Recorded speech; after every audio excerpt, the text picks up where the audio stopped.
तो बड़ी बहस में आज हम चर्चा करेंगे सीएए को लेकर। सीएए लागू होने के बाद किसको कितना नफा कितना नुकसान। हमारे साथ मेहमान जुड़ गए। सबसे पहले परिचय, फिर इसके बाद चर्चा की शुरुआत। मदन प्रजापति, नेता बीजेपी, बहुत बहुत स्वागत है। और राजकुमार शर्मा जी हमारे साथ कांग्रेस के नेता जुड़ गए, बहुत बहुत स्वागत है। चर्चा की शुरुआत राजकुमार शर्मा जी मैं आपसे ही करना चाहता हूं कि सीएए लागू हो गया है, विपक्ष विरोध कर रहा है, तो विरोध का कारण बताइए।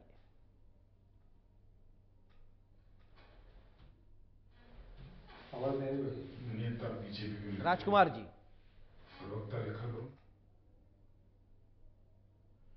राजकुमार जी सुन पा रहे हैं? चलिए ठीक है। मदन प्रजापति जी आप सुन पा रहे हैं? मदन जी,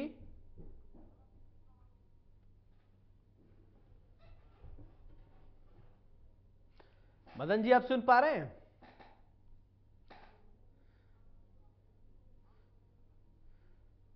ठीक है। राजकुमार जी आप तक आवाज पहुंच रही है? चले ठीक है, आवाज लग रही है नहीं सुन पा रहे हैं। तो आ रही। राजकुमार जी मेरा सवाल आपसे कि देखिए विपक्ष सीएए के लेकर विरोध कर रहा है, तो विरोध की वजह थोड़ा आप समझाइए कि अगर सीएए लागू हो गया है आप क्यों विरोध कर रहे हैं, विपक्ष क्या चाहता है?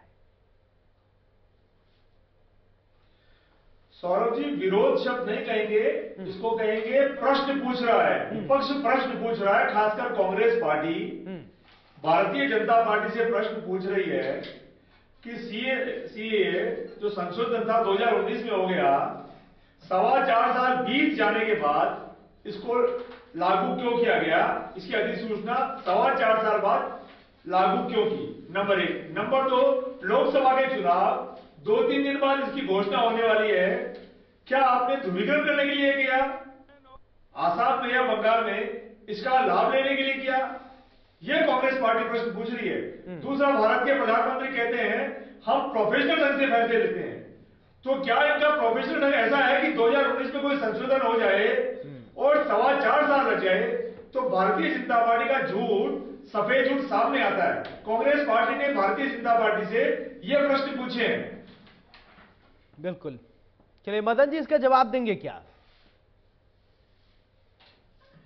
सौरभ जी, हम तो जवाब देने के लिए बैठे हैं और जवाब देते हैं। आपने कहा कि विपक्ष विरोध क्यों कर रहा है।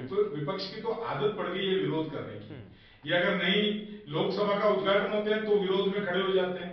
ये अगर वहां पे सिंबल स्थापित करते हैं तो विरोध में खड़े हो जाते हैं। तो विरोध करना इनकी आदत है। मैं समझता हूं ये विरोद करते रहेंगे, लेकिन उन्होंने कहा कि इतने साल बाद में क्यों लागू किया। एक भ्रम फैलाते हैं विपक्ष और कांग्रेस के नेता। ये जब 2019 में ये नोटिफाई हुआ, ये संसद में पास हुआ, तो उसके बाद में देश में को बहुत बड़ी महामारी से गुजरना पड़ा जिसका नाम कोरोना था। ये कोरोना के अंदर भी आए और ऐसे भ्रमित सवाल पूछ रहे थे और भ्रमित कर देश की जनता को भ्रमित कर रहे थे। मैं सिर्फ इतना कह सकता हूं कि ये बिल लाने की आवश्यकता क्यों पड़ी। ये बिल कभी नहीं लाना पड़ता इस देश के अंदर। इस देश के अंदर जो भारत का जो बंटवारा है वो धर्म के आधार पे हुआ, और वो बंटवारा जो है वो भारत का होने के कारण जो परिस्थितियां उत्पन्न हुई, जिन परिस्थितियों के कारण अल्पसंख्यकों का जो वहां पे जो उनकी नागरिकता जो थी उनके पास में, अल्पसंख्यकों के पास में उनके जो हनन हुआ, उनके अधिकारों का हनन हुआ, जिस तरीके से उनकी संख्या दिन प्रतिदिन गिरती गई, जो उनको चुनाव लड़ने में फायदा नहीं गया, तो ऐसी जगह से जो विस्थापित लोग हैं उनको भारत में लाके स्थापित करने का काम दिया। ये देश में किसी कानून नागरिकता देने का ना कि लेने का। विपक्ष का काम सिर्फ भ्रम पैदा करना और झूठ मूठ में सवाल पूछना है। तो कोरोना के टाइम पे भी गए थे, इसी तरीके की स्थिति और परिस्थिति उत्पन्न कर रहे थे। जब भी इन्होंने पैनिक किया, जनता को रोडों पे निकाल दिया, लॉकडाउन का विरोध किया और जनता को भ्रमित करके ये वहां पे वैक्सीन आई, जब भी भ्रमित किया कि वैक्सीन नहीं लगानी चाहिए। जब देश के वैज्ञानिकों ने वैक्सीन बना ली तो जब भी ये कहते थे ऐसी वैक्सीन बन नहीं सकती। तो इनका जो काम है पिछले 5-10 सालों के अंदर इस देश में, वो भ्रमित करना, और देश के जो अच्छे काम हो रहे हैं, जो जनता के हितों के काम हो रहे हैं, जिसमें जनता को लाभ मिलता हो, उन सब से अगर कोई ग्रहणा करते हैं तो ये विपक्षी करते हैं। इनको कोई भी जनता के हितों के करते, उसका कारण ये है सौरभ जी, सीधा सीधा उसका कारण ये है कि जो जिनकी राजनीति तुष्टिकरण पे चली हो, जिनकी राजनीति परिवारवाद पे चली हो, जिनकी राजनीति झूठ पे चली हो, जब वो काम होते हुए देखते हैं तो उनको ये सब चीजें हजम नहीं चलता।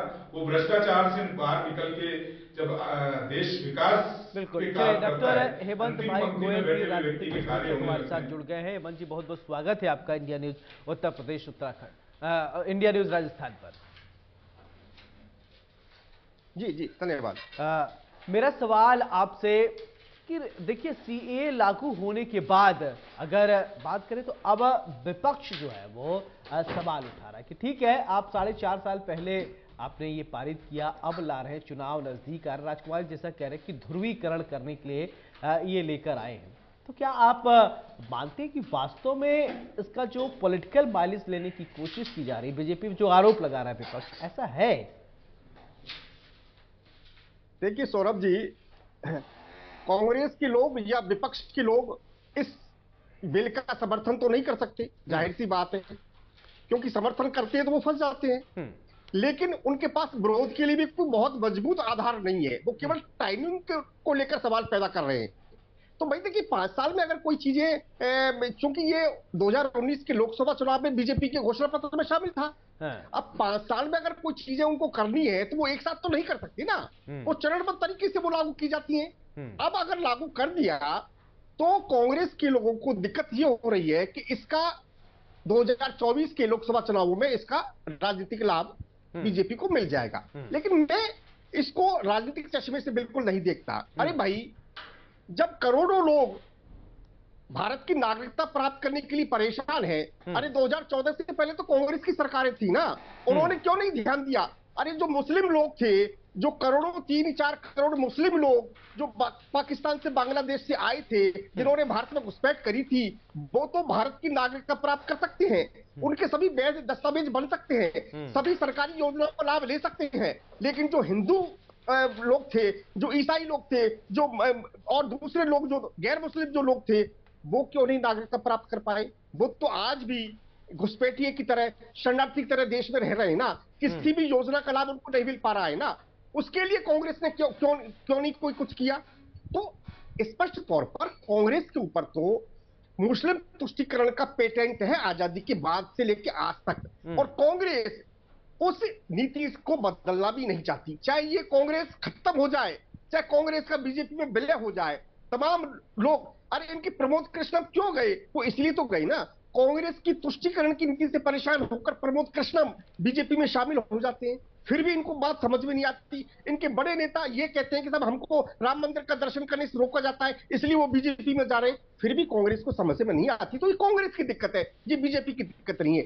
देश के लोग इसका स्वागत कर रहे हैं, और जो असम के मुख्यमंत्री या आपके केरल के मुख्यमंत्री या पश्चिम बंगाल के मुख्यमंत्री देश को तोड़ना चाहते हैं क्या? राजकुमार जी, ठीक है, बहुत अच्छी बात है हेमंत जी। राजकुमार जी, देखिए, हेमंत जी कह रहे हैं कि आप अभी तो विरोध कर रहे हैं, लेकिन 2014 से पहले आपकी सरकार थी, मनमोहन सिंह प्रधानमंत्री थे, तो उस समय क्यों आपने इसके विषय में सोचा नहीं? आज बांग्लादेश से, पाकिस्तान से या अन्य देशों से जो शरणार्थी भारत में रह रहे हैं, आज से तो रह नहीं रहे, या मोदी गवर्नमेंट से ही रहना शुरू कर दिया हो? 2014 से पहले आपकी सरकार थी, तो आप लोगों ने इसके विषय में सोचा नहीं क्या? आजादी के बाद पाकिस्तान, सौरभ जी, देश के सोचने के बारे में तो भारतीय जनता पार्टी ने ठेका ले रखा है।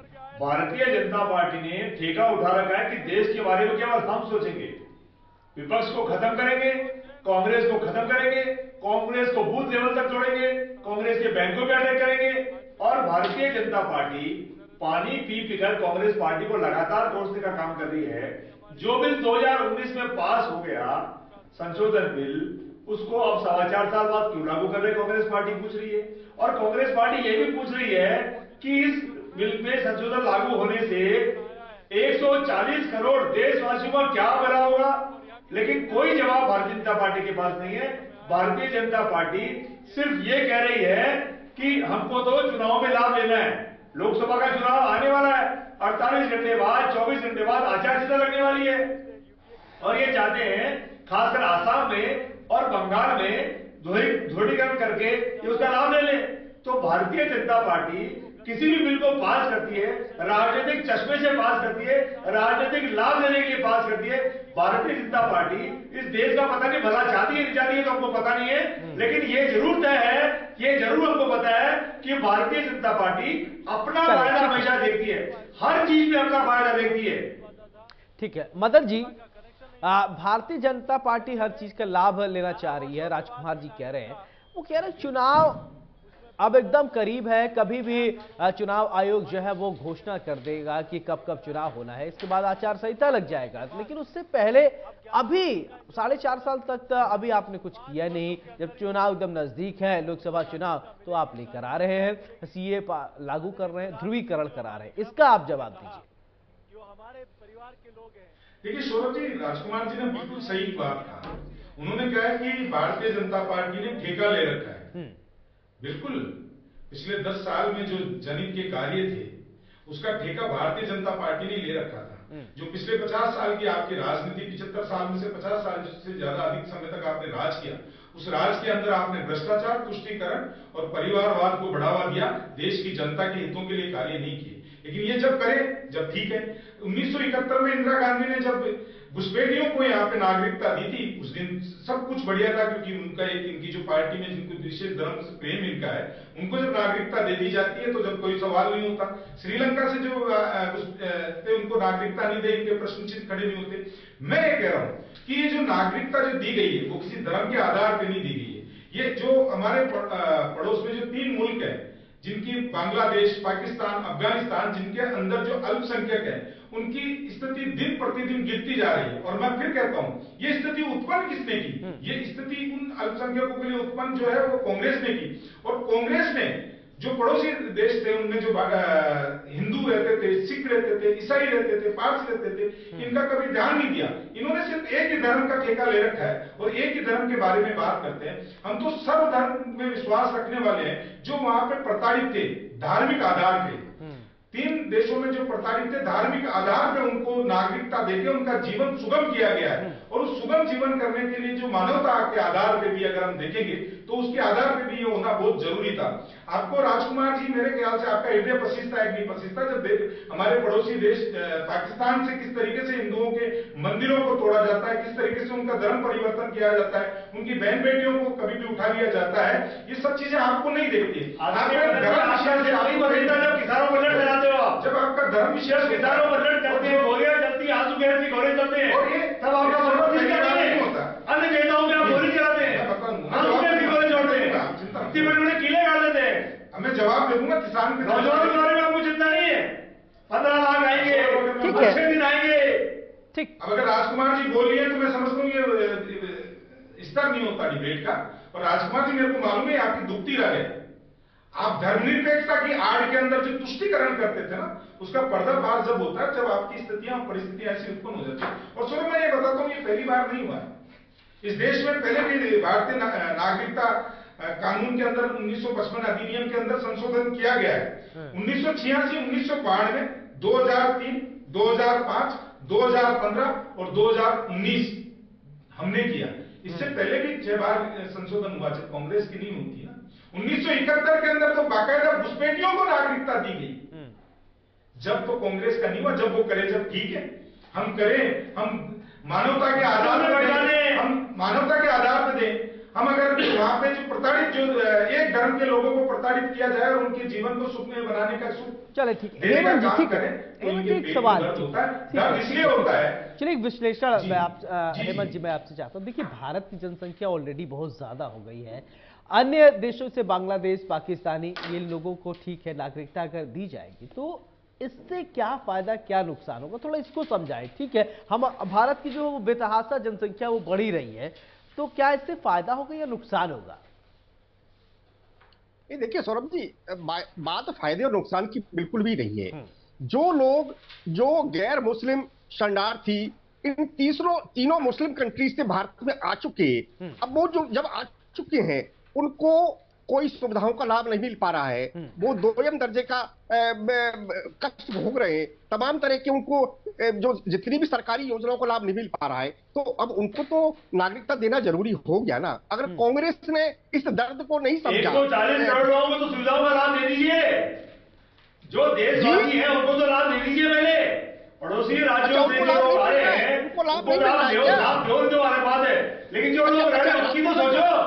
140 करोड़ हिंदुस्तान के निवासी हैं, उनके बारे नहीं में राजकुमार जी, देखिए हेमंत जी एक राजनीतिक को विश्लेषक है, किसी राजनीतिक पार्टी से नहीं, तो इसलिए उनका विश्लेषण सुनना बहुत जरूरी है, क्योंकि वो ना पक्ष में बोलेंगे ना विपक्ष में बोलेंगे, इसलिए उनको सुनना बहुत जरूरी है। पहले सुनिए, फिर इसके बाद आप काउंटर कीजिए। ठीक है हेमंत जी। नहीं, देखिए राजकुमार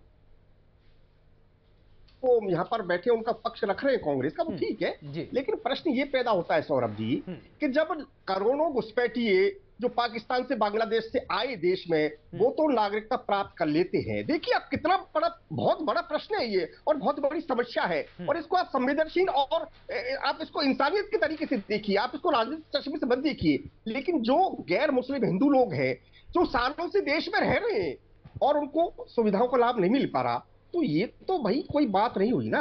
अब अगर कांग्रेस इसका विरोध करती है तो इसका मतलब तो कांग्रेस में संवेदनशीलता का अभाव है। अब राजकुमार जी कह रहे हैं कि सब पहले देश के लोगों को तो सुविधाओं का लाभ दे दे, तो भाई आपने तो 70 साल राज किया, आप नहीं दे पाए क्या? चलिए नरेंद्र मोदी सरकार तो 10 साल से है, अब किस तरह से आप नरेंद्र मोदी सरकार पर यह आरोप लगा रहे हैं? आप तो 70 साल से राज कर रहे थे, आपकी तो पीढ़ियां वहां पर राज कर रही थी। तो इस तरह की बातें नहीं होनी चाहिए। मुझे लगता है इसको बहुत ही मानवीय दृष्टिकोण से देखना चाहिए। कितने ऐसे करोड़ों लोग हैं, पश्चिम बंगाल में करीब 2 करोड़ ऐसे लोग हैं, मथुआ समुदाय के जो हिंदू शरणार्थी हैं, बांग्लादेश असम में करीब 20 लाख लोग ऐसे हैं। वो सारे लोग सरकार की किसी योजना का लाभ नहीं ले पा रहे हैं। वो कैसा वो किस तरह से जी पा रहे हैं, ये देखने की बात है। वो नरकीय जीवन जी रहे हैं। तो और जो पाकिस्तान से लोग हैं वो घुसपैठ करके आ जाते हैं, वो नागरिकता प्राप्त कर लेते हैं। उनको नागरिकता किसने दिलाई? कांग्रेस के लोगों ने दिलाई ना। तो इस तरह की बर्ताव को कांग्रेस को छोड़ना होगा। अच्छा हेमंत जी, एक और बात समझा दीजिए। जैसे अभी आप कह रहे हैं कि घुसपैठ करके आ जाते हैं, घुसपैठ करके सपोज किसी भी सरकार के समय में रहे हो, चाहे कांग्रेस में आए हो चाहे बीजेपी में आए हो, तो ये हमारी सुरक्षा एजेंसी तो यहाँ तो फेल्योर देखा जाएगा, क्योंकि लोग घुस रहे हैं, कहीं से भी ऐसे घुस के आएंगे, तो ये तो कहीं ना कहीं ये तो चिंता का विषय है। नहीं, बिल्कुल चिंता का विषय है। ये जो घुसपैठ हुई कांग्रेस के राज में हुई, तो कांग्रेस के लोगों को इसको जवाब देना चाहिए। और उनको पता था घुसपैठ है, उसके बावजूद भी सारे वैध दस्तावेज उन लोगों ने बनवा दिए, क्योंकि ये वोटों की राजनीति हो रही थी ना। वोटों की राजनीति तो दुखदाई रही ना। हाँ ठीक है, तो राजकुमार जी इसका जवाब दीजिए। देखिए चाहे कांग्रेस के समय में भारत में लोग बाहर से आ गए, बांग्लादेश से आ गए, पाकिस्तान से आ गए, हमारे देश में वैसे इतनी क्राइसिस है, जनसंख्या हमारा बेतहाशा बढ़ रहा है, तो उस समय आपने रोकने के लिए या कोई ऐसा व्यवस्था नहीं किया क्या?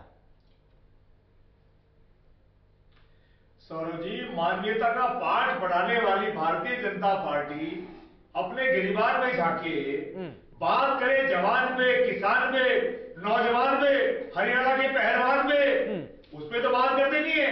महंगाई पे बात करते नहीं है, 15 लाख पे बात करते नहीं है, रोजगार पे बात करते नहीं है, और बात करते हैं मानवीय आधार पर पड़ोसी राज्यों में जो गैर मुस्लिम लोग रह रहे थे उनकी चिंता भारतीय जनता पार्टी को बहुत बड़ी है। मैं भारतीय जनता पार्टी को कहना चाहता हूं, बात करो किसान की, बात करो जवान की, बात करो पहलवान की, बात करो रोजगार की, बात करो 15 लाख की, बात करो क्षेत्र की। मुद्दों से मत भटकाओ। हिंदुस्तान की जनता सब जानती है, हिंदुस्तान का 140 करोड़ वासी आपके बारीकी से देख रहा है, आपको स्टडी कर रहा है कि आप चुनाव में लाभ लेने के लिए, ध्रुवीकरण करने के लिए कैसे आप चाहते हो। आप चाहते हो आसाम में फायदा मिल जाए, आप चाहते हो बंगाल में फायदा मिल जाए, लेकिन हिंदुस्तान का मतदाता समझदार है। इस बार 2024 का चुनाव आपको निश्चित तौर पे आपके घमंड को तोड़ेगा, और आप जो मान्यता का पाठ पढ़ा रहे हैं ना, इसका भी समय आ चुका है। चलिए ठीक है, मदन जी बोलिए। मैं जवाब दे दूं सौरभ, अगर सुने। देखिए राजकुमार जी बहुत सुलझे हुए व्यक्ति हैं कांग्रेस के, मैं इनकी मजबूरी समझ सकता हूं, लेकिन आज ये राजकुमार जी कह रहे हैं कि हम बात करते किसान की, हम बात करते रोजगार की, हम बात करते महंगाई की। बिल्कुल हम तो तैयार है करने के लिए। हम तो जहां डिबेट में आप चाहो डिबेट में करने के लिए तैयार है, संसद में आप करना चाहो संसद में हम तैयार हैं, सड़क पे आप करना चाहो। मणिपुर की चिंता नहीं है, जनता का हिंदुस्तान के महिला पहलवानों की चिंता नहीं है, राजकुमार जी सुनिए, चिंता कर रहे हैं पड़ोसी राज्यों में। मैं बता रहा हूं ना, मैं बता रहा हूं, आपके सवाल का जवाब दे रहा हूं, बड़ी ईमानदारी से जवाब दे रहा हूं। फिर मैं दोबारा दे रहा हूं राजकुमार जी। हम तो बात करना चाहते हैं किसान की, हम बात करना चाहते हैं रोजगार की, हम बात करना चाहते हैं महंगाई की, हम सदन में भी बात करना चाहते हैं, हम टीवी चैनल में भी बात करने के लिए तैयार है, हम सड़क पे भी बात करने के लिए तैयार है, और हम जनता के बीच में भी बात करने के लिए तैयार है। आप अगर कोई सदन से अगर कोई भागता है तो आपकी पार्टी भागती है, आपका नेता भागता है। आप बताइए मेरे को, सदन के अंदर, लोकसभा के अंदर कितनी बार आपने रोजगार के ऊपर सवाल पूछे, कितनी बार आपने महंगाई के ऊपर सवाल पूछे, और कितनी बार आपने देश के हितों के लिए सवाल पूछे। आप सदन चलने नहीं देते हो। आप बात कर रहे हो कि महंगाई की, मैं एक छोटा सा उदाहरण देता हूं सौरभ आपको। राजस्थान के अंदर महंगाई के ऊपर ये यहाँ पे रैली करने के लिए, धरना करने के, प्रदर्शन करने आए थे।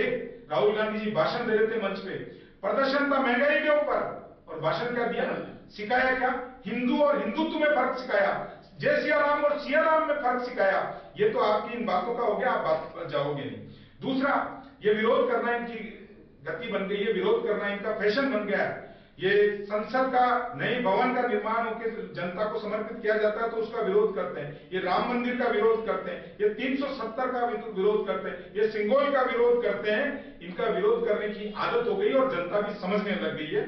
तीसरी चीज इन्होंने ये कह रहे हैं कि 140 करोड़ जनता को हमने क्या दिया। 140 करोड़ जनता से जो जो वादे करके आए थे माननीय प्रधानमंत्री जी, वो सारे वादे पूरे करें। हमने कहा 370 हटेगा, हट गया। हमने कहा राम मंदिर बनेगा, बन गया। हमने कहा कि सीएए कानून लेके आएंगे, हमारे मैनिफेस्टो में था, आ गया। जो जनता से हम वादे करके आए, जो जनता से हम वादे करके आए, वो सारे हमने पूरे किए राजकुमार जी। अच्छे दिन है, उसी का नतीजा है कि आज देश में माननीय प्रधानमंत्री नरेंद्र मोदी जी पे भरोसा करती है। हम सपने नहीं हकीकत बुनते हैं, इसीलिए देश की जनता मोदी को चुनती है। आप झूठ और तुष्टीकरण की राजनीति करते हैं, इसीलिए देश की जनता आपको आउट करती है। आज देश नहीं, दुनिया की नजरें माननीय प्रधानमंत्री नरेंद्र मोदी पे, आज संपूर्ण दुनिया के अंदर प्रधानमंत्री जी की इज्जत बड़ी, ठीक है हेमंत जी, मैं आपसे एक फाइनल कमेंट, ठीक है, ओके, ठीक है मदन जी, चलिए फाइनल कमेंट की तरफ मूव करेंगे। ठीक है हेमंत जी, भारत का झंडा लगा के ओके हेमंत, ठीक है मदन जी, हेमंत जी से फाइनल कमेंट मैं लूंगा। हेमंत जी, मैं ये समझना चाहता हूं कि देखिए सीए ठीक है लागू कर दिया, इसका क्या इंपैक्ट पड़ेगा, इसको थोड़ा आप समझाइए। बहुत जाहिर सी बात है सौरभ जी कि इसका बहुत बड़ा प्रभाव पड़ेगा, और इसीलिए कांग्रेस के लोग परेशान हो रहे हैं, क्योंकि इसका असम में, बंगाल में, केरल में, तमाम राज्यों में इसका फर्क पड़ेगा। लोगों को नागरिकता प्राप्त होगी, ऐसे करोड़ों लोग हैं, तो जाहिर सी बात है कि ये सीटें, ये लोकसभा चुनाव में इसका बीजेपी को फायदा मिलेगा, इसमें तो कहने में कोई दो राय है नहीं। तो अब कांग्रेस के लोगों के पेट में मरोड़ा पड़ेगा, निश्चित बात है। अभी राजकुमार जी कह रहे थे कि भाई बीजेपी वाले महंगाई की बात करें, युवाओं की बात करें, किसानों की बात करें। अरे राजकुमार जी, आप राजस्थान के संदर्भ में बात कर लें ना। कांग्रेस की सरकार थी 2 महीने पहले, पेट्रोल डीजल कितना महंगा था पड़ोसी राज्यों से, कितनी बार पेपर आउट हुए। आप युवाओं की बात करना चाहते हैं, अब संगीता आर्य कौन है, हरियाणा के बराबर पेट्रोल वही हरियाणा दिल्ली के बराबर हो गया। चलो ठीक है राजकुमार जी, ठीक है हेमंत जी, आपकी बात है। राजकुमार जी फाइनल कमेंट दे दीजिए, बस कम शब्दों फाइनल कमेंट दे दीजिए, ठीक है। कांग्रेस पार्टी तो ये कह रही है कि 2019 में जब बिल में संशोधन हो गया था कि तो 4.25 साल बाद आपने लागू क्यों किया, और 140 करोड़ देशवासियों का इससे क्या फायदा है, भारतीय जनता पार्टी बता दी। बिल्कुल, चले बहुत बहुत शुक्रिया राजकुमार जी आपका, मदन जी आपका भी बहुत बहुत शुक्रिया, डॉक्टर हेमंत भाई गोयल जी आपका भी बहुत बहुत शुक्रिया। ऐसे में बड़ी बहस में आज हमने चर्चा किया। देखिए सीएए लागू हो गया है, अब इसको लेकर पक्ष अपनी दलील दे रहा है, विपक्ष विरोध कर रहा है कि 4.5 साल तक क्यों आपने इसको लटकाए रहा, भटकाए रहे। खैर ये अब देखने वाली बात ये होगी कि आने वाले दिनों में इसका क्या कुछ इंपैक्ट पड़ता है, और इसके विषय में सोचना आपको भी होगा, और सरकार ने जो सोच समझकर ही लागू किया होगा। बड़ी बहस में मेरे साथ फिलहाल इतने, नमस्कार। जन जन की आस्था का पूरा सम्मान, मोदी की गारंटी।